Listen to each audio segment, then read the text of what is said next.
15,000 साल पहले हिमालय की ऊंची चोटियों में एक योगी प्रकट हुए। कोई नहीं जानता था कि वे कहां से आए हैं।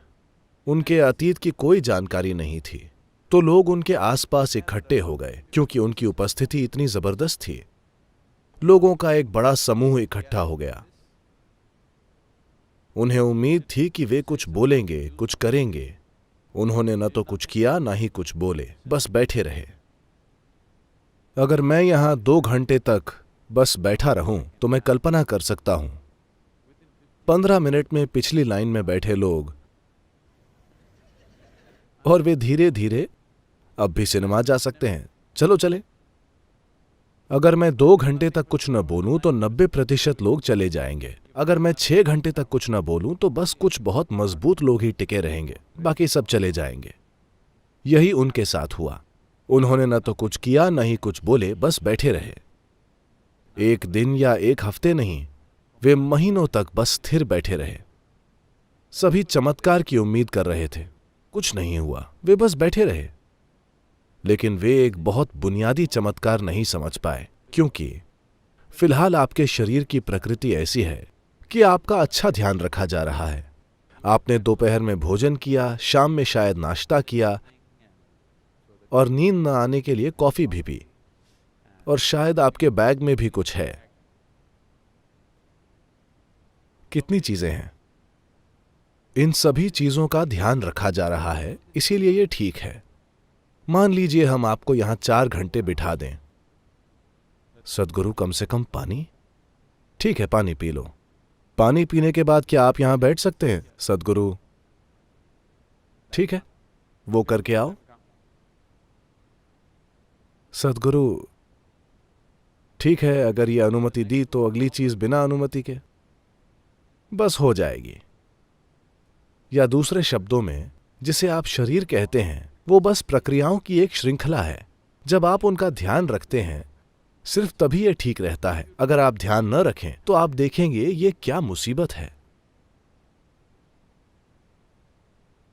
जब आप शरीर का ध्यान नहीं रखते, अगर आप भूखे हैं, वो छोड़िए। लोग कहते हैं कि 1 मिनट कितना लंबा है, यह इस पर निर्भर करता है कि आप बाथरूम के दरवाजे के किस तरफ हैं। अंदर से कोई कहता है बस 1 मिनट, बाहर वो एक युग की तरह लगता है। ठीक है, क्योंकि शरीर की प्रकृति है। अगर आप इसका ध्यान न रखें तो यह बहुत बड़ी मजबूरी बन जाएगी और बहुत परेशान करेगी। पर वे बस बैठे रहे। उन्होंने न तो कुछ खाया, न पिया, न ही शौच गए, बस स्थिर बैठे रहे।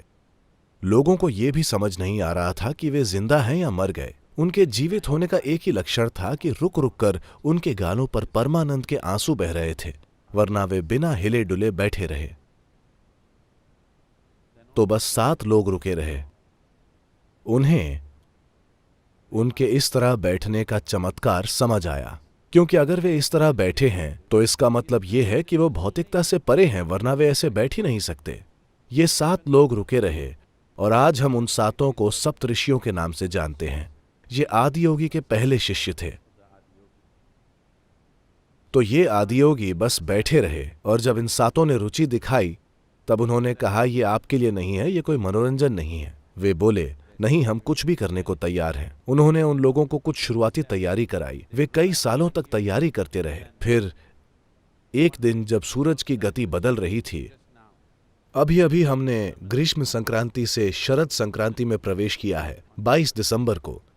ये फिर से 21 जून को होगा, और ये 21 जून दुनिया के लिए बहुत ही महत्वपूर्ण है, क्योंकि इसी दिन आदियोगी ने दक्षिण की ओर मुड़कर शिक्षा देनी शुरू की थी। क्योंकि सूरज दक्षिण की ओर मुड़ गया तो वे भी दक्षिण की ओर मुड़ गए और इंसान होने का यंत्र विज्ञान समझाने लगे।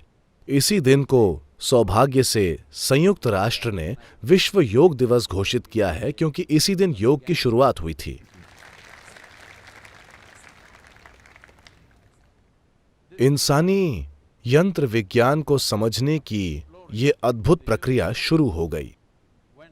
ये सभी धर्मों से पहले की बात है, जब धरती पर कोई धर्म नहीं था। 15,000 साल पहले उन्होंने इंसान होने का यंत्र विज्ञान समझाया और कई पहलू सामने आए। उन्होंने 112 तरीके सिखाए जिनसे इंसान अपनी परम प्रकृति को पा सकता है। और जब लोगों ने पूछा, विशेष रूप से उनकी पत्नी पार्वती ने पूछा कि सिर्फ 112 क्यों और क्यों नहीं, वे बोले, अगर आप शरीर में हैं तो सिर्फ 112 तरीके हैं। अगर आप शरीर से परे हैं तो इस सृष्टि में जितने परमाणु हैं उतने मार्ग हैं, अगर आप खोज करना चाहते हैं तो।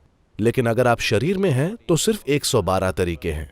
और पूरा योग विज्ञान आज भी यही मानता है, क्योंकि कोई भी नए तरीके नहीं ढूंढ पाया है। कितने ही योगियों ने लाखों अलग अलग तरीकों से खोज की है, लेकिन और कोई मार्ग नहीं है। इस शरीर में 112 तरीके ही हैं जिनसे आप वहां पहुंच सकते हैं। तो इसे कैसे तैयार करें, इससे अपनी इच्छा के अनुसार कैसे काम करवाएं? तो ये पूरा तंत्र विज्ञान आदि योगी ने कई सालों तक सिखाया और उन्होंने ये व्यापक ज्ञान दुनिया को दिया। और फिर इन 7 लोगों को 7 अलग अलग दिशाओं में जाने को कहा।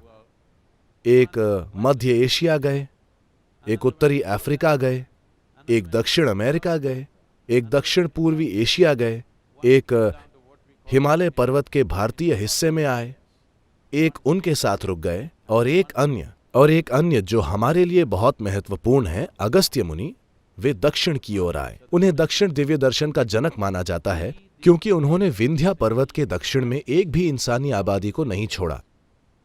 दक्कन पठार में उन्होंने सुनिश्चित किया कि हर वो इंसान जो यहाँ रहता है वो आध्यात्मिक प्रक्रिया के बारे में कुछ न कुछ जाने।